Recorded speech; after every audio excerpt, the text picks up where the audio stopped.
안녕하세요. HP 라지 포맷 그래픽 서비스를 맡고 있는 김용수 차장이라고 합니다.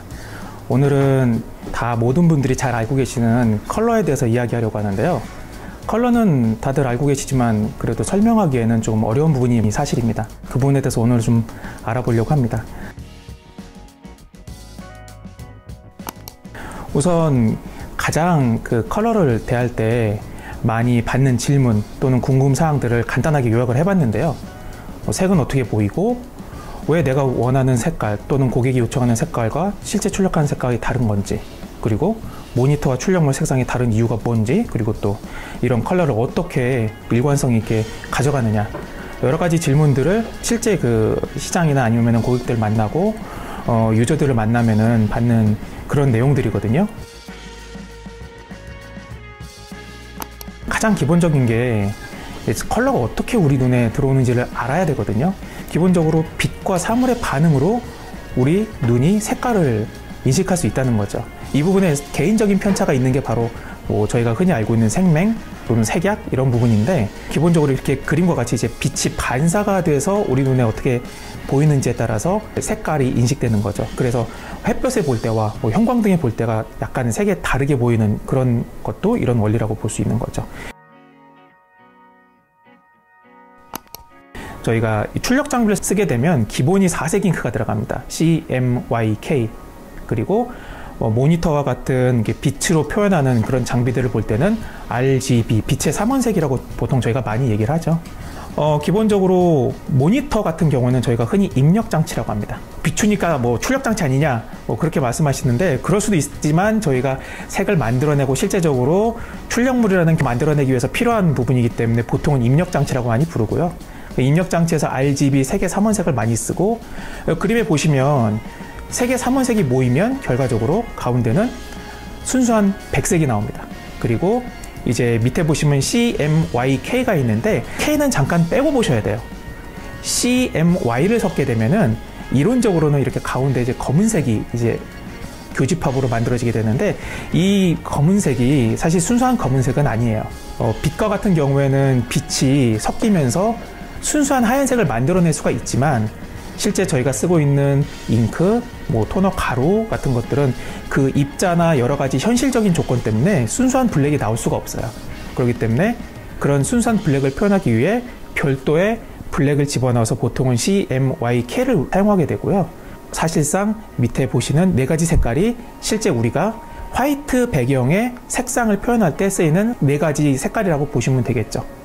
그래서 왼쪽에 그림을 보시면은 똑같은 색깔이 2개가 있는데, 이 똑같은 색깔의 밑에 컬러 배합을 보시면 이 2개가 어떤 차이점이 있구나라는 걸 조금 더 쉽게 인식하실 수 있으실 거예요. CMYK에서 이런 파란색은 사이안 색상을 75를 섞었다는 뜻이고, 이와 동일한 색깔을 만들기 위해서 RGB는 그린과 블루를 그만큼 넣었다는 뜻이죠.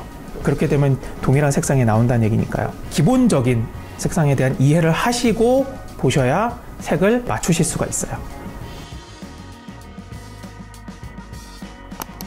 옆에 일단 비유적으로 왼쪽이 원본, 오른쪽이 실제 출력한 사진이라고 가정하고 설명을 드릴게요. 지금 오른쪽에 있는 그림 3개를 보시면 종이 기반으로 어떤 색깔이 어떻게 우리 눈에 비치는지가 나오게 되죠. 레드, 그린, 블루의 삼원색이 종이에 옐로우 잉크가 반사되어 우리 눈에 어떻게 보이는지, 그리고 옐로우와 사이안을 섞었을 때 어떻게 보이는지, 말 그대로 3가지 색깔을 섞었을 때 어떻게 보이는지가 그림으로 설명이 되는데요. 그래서 우리가 볼 때 어떤 빛이 반사가 돼서 어떤 표면에 어떤 빛이 반사가 되면 어떤 색깔이 보이는가라는 것을 이 그림으로 설명할 수가 있는 거죠. 왼쪽에 보시는 원본과 출력물의 대조 정도의 차이가 나는 경우도 상당수 있습니다.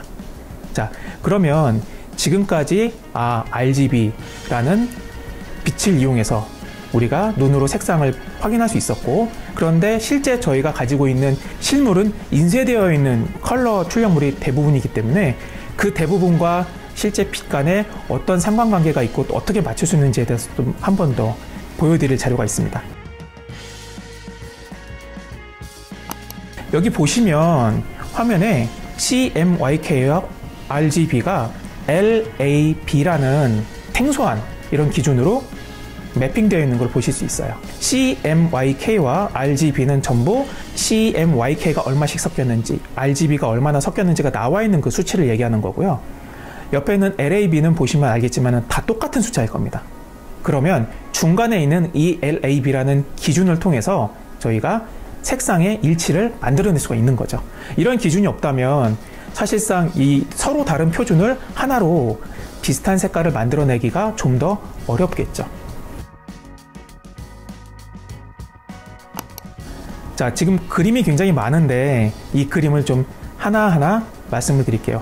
기존에 ICC 프로파일링에 관련된 말씀은 좀 몇 번 나왔겠지만 그게 어떻게 진행되는지에 대한 어떤 설명은 아마 시간상 좀 부족했을 수도 있다고 생각이 돼서 이걸 넣었는데요. 지금 보시는 이런 순서대로 진행이 된다고 볼 수 있겠는데, 저희가 이런 진행을 하기 위해서는 여기 보이는 이런 컬러를 읽는 센서 장치가 필요합니다. 이 장치를 컴퓨터에 연결하면 이 컴퓨터와 프린터가 연결되어 출력이 가능해지겠죠. 그러면 왼쪽에 보는 그 테스트 차트를 먼저 출력을 하고, 이 출력을 한 테스트 차트를 보시면 알겠지만은 굉장히 많은 컬러 패치가 보이게 됩니다. 그 패치를 사진과 같이 올려놓고 측정을 하는 거죠. 예를 들어 100% 마젠타를 출력을 보냈는데 실제 출력된 마젠타가 보낸 데이터와 센서가 읽어드리는 값 간에 분명히 괴리가 발생할 겁니다. 그 갭은 5%, 10% 그 이상이 될 수도 있고 측정 결과에 따라서 달라지게 되겠죠. 내가 원하는 값은 100이었는데 측정된 값이 80이었으면 그 80을 100과 가깝게 만들기 위해서는 색을 어떻게 더 배합을 바꿔야 되나, 어떤 잉크를 넣어야 되나, 여러 가지 색상 배합과 관련된 정보를 바꿔야 됩니다. 그 바꾼 정보를 저장하는 걸 저희가 ICC 프로파일링이라고 이야기를 합니다. ICC는 뭐 흔히 말하지만 인터내셔널 컬러 컨소시엄의 약자인데 그냥 ICC 프로파일이라고 저희가 많이 부르고 있죠. 그래서 그렇게 만들어낸 ICC 프로파일, 즉 색상 배합 정보를 가지고 프린터에다가 출력을 보내는 겁니다. 이 배합 정보가 어떻게 구성되어 있느냐에 따라서 결과물이 달라지는 거죠. 그래서 이런 과정을 거치지 않고 출력하게 되면 결과적으로 어쩔 수 없이 이미지 편집 소프트웨어에서 오조준을 한다든지 좀 정확하지 못한 방식을 쓰기 때문에 일관성 있는 컬러를 보장하기가 어려워지는 거죠. 지금까지 말씀드렸던 그런 과정을 진행할 때 HP 프린터를 사용한다면 좀 더 간단하게 진행할 수가 있습니다. 이제 왼쪽과 오른쪽 이 두 영역으로 나눠서 설명을 드려야겠는데요. 왼쪽은 콘톤이라고 부르고 오른쪽은 하프톤이라고 부릅니다. HP 장비 대부분이 이제 콘톤에 해당한다고 볼 수 있는데요.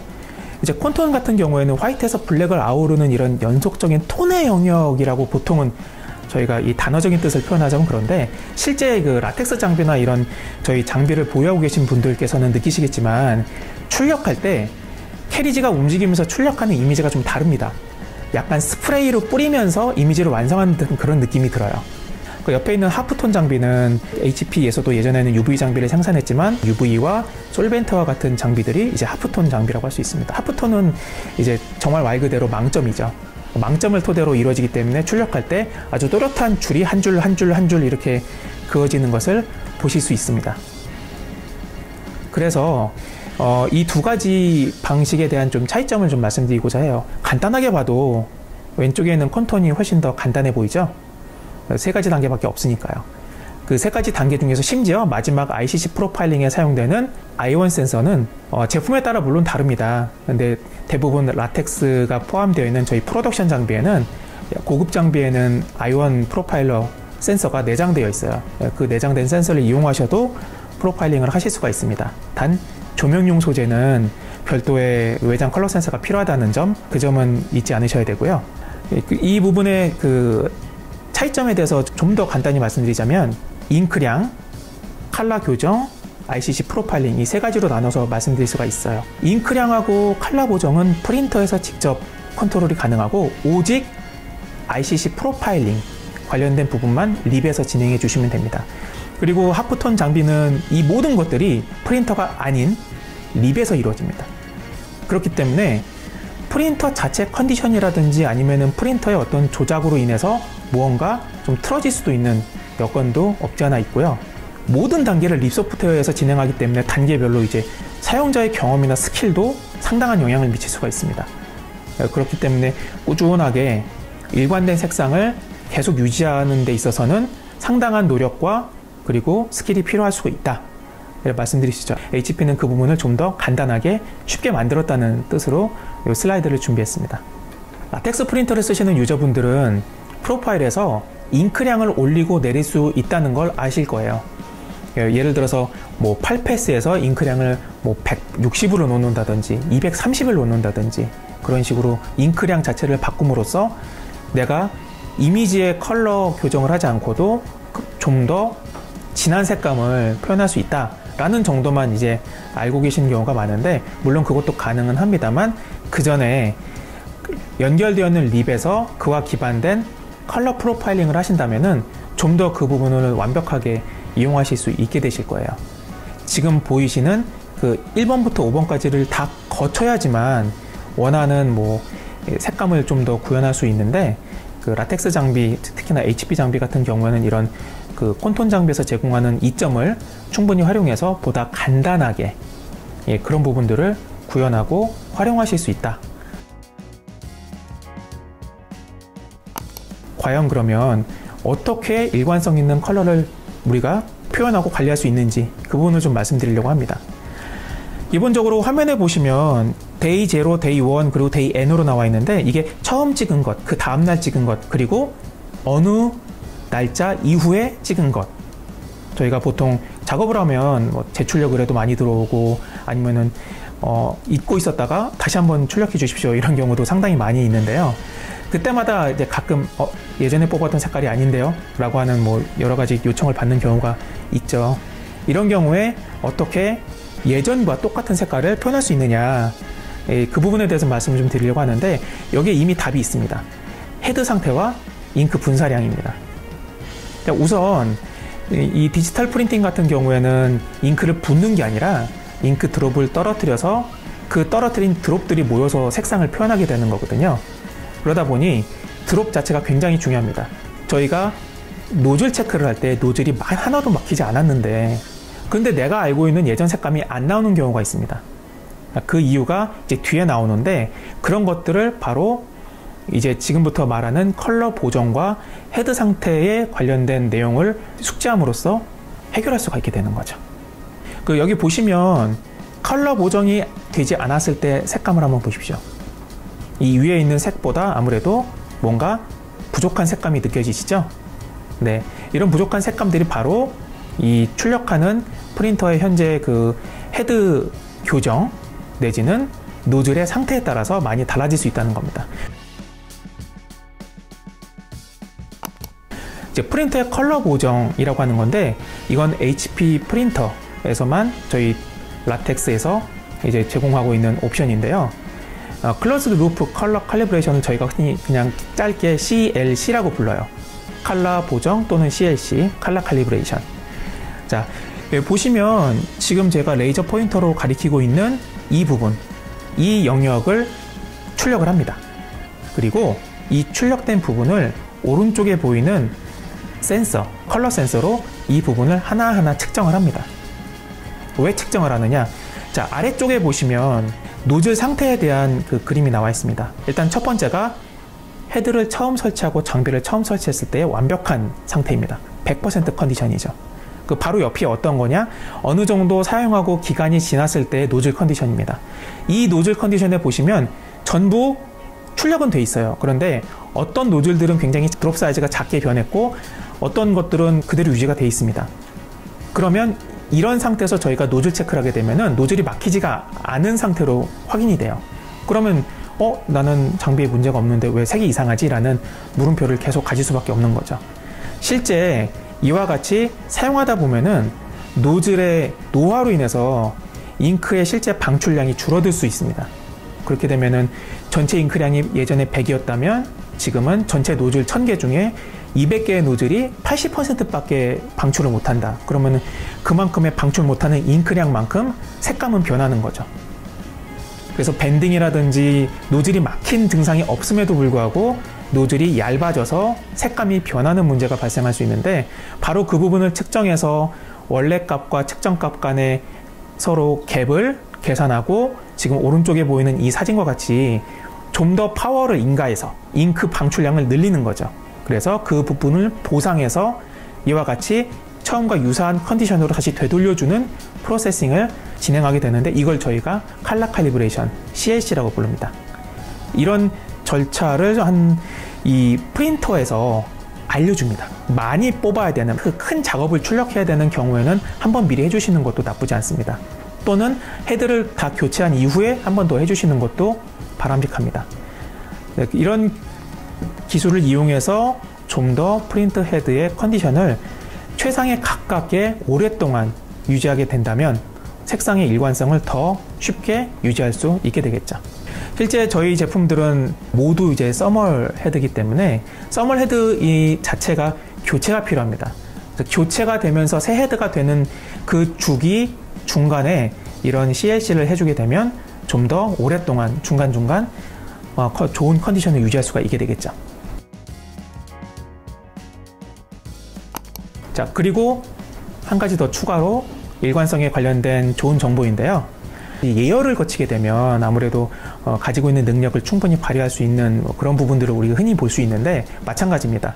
특히나 이제 써멀 헤드이기 때문에 이 헤드 자체의 예열이 중요한데, 예열이 잘 되어 있다면 당연히 여기서 뿜어나오는 잉크의 드롭의 사이즈라든지 내지는 컨디션이라든지 헤드 노즐에 관련된 부분들 모두가 전부 평소보다는 좋은 컨디션에서 더 좋은 퍼포먼스를 보여줄 수가 있게 되겠죠. 그 라텍스 프린터에 보시면 2018년도 이후 펌웨어에는 지금 제가 붉은색 박스로 표현되어 있는 이런 기능들이 추가가 되어 있습니다. 이 기능을 체크하게 되면은 처음 출력할 때 한 약 5분가량 예열을 거치게 됩니다. 예열을 거치면서 이 밑에 그래프를 보시면 알겠지만은 왼쪽은 예열을 거치지 않은 그래프고 오른쪽은 이제 예열을 거친 그래프입니다. 보시다시피 이 지금 그 파란색 곡선이 이제 컬러 변화 곡선이거든요. 컬러 변화가 일어나는 구간이 상대적으로 굉장히 짧다라는 걸 보실 수 있게 되겠죠. 저희가 컬러 출력하는 그 타일링 작업을 보통 하실 때 크게 두 가지가 문제가 됩니다. 첫 번째는 이제 색상의 차, 그리고 길이의 차.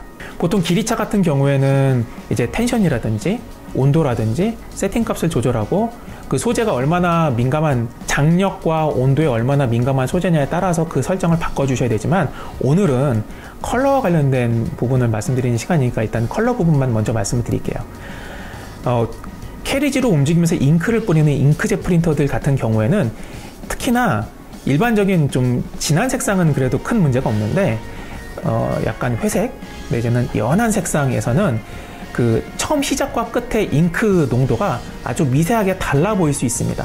근데 이 미세한 차이가 타일링을 하지 않고 그냥 붙인다면 표시가 안 될 텐데, 여기 보시는 첫 번째 보기 1번처럼 이렇게 출력을 하게 되면은 타일링으로 붙였을 때 이렇게 색이 티가 납니다. 두 번째 타일을 뒤집어서 출력을 합니다. 편집을 하실 때 그렇게 하셔도 되고요. 그리고 립에서도 실제 타일링 모드 중에 이렇게 뒤집어주는 기능을 제공하고 있습니다. 왜냐하면 캐리지를 이용해서 출력하는 잉크젯 프린터에서 흔히 나올 수 있기 때문에 그렇거든요. 어떤 장비의 고장이나 이슈나 이런 부분하고는 약간 좀 결이 다르다고 볼 수 있죠. 그래서 이런 부분들을 지금 이 빨간색 원을 기준으로 해서 뒤집어주게 되면은 이와 같이 아예 없다고 할 수는 없겠지만 보다 자연스러운 표현이 가능해지게 됩니다. 그런데 작업에 따라서는 이렇게 뒤집을 수가 없는 경우도 있습니다. 이제 그런 경우는 오른쪽에 보시는 보시다시피 여기 칼라바를 양쪽 끝에 넣어주게 되면 캐리지가 오른쪽과 왼쪽을 계속 이동하면서 칼라바를 먼저 출력을 하기 때문에 먼저 잉크 드롭이 뿌려진 다음 다시 뿌리는 방식으로 가기 때문에 보다 고른 색깔을 표현할 수 있는 결과물을 만들어낼 수가 있게 되는 거죠. 오늘 제가 준비한 내용은 여기까지입니다. 유튜브를 통해서 지금 보시는 이런 타일링 같은 것도 마찬가지지만 동영상 클립을 많이 올려놨습니다. 보시면 애플리케이션 만드는 것부터 이런 색상 관련된 문제가 생겼을 때 어떻게 해결하는지 이런 것들을 같이 보실 수 있으니까 그런 것들을 좀 참고하시는 게 좋겠고, 감사합니다.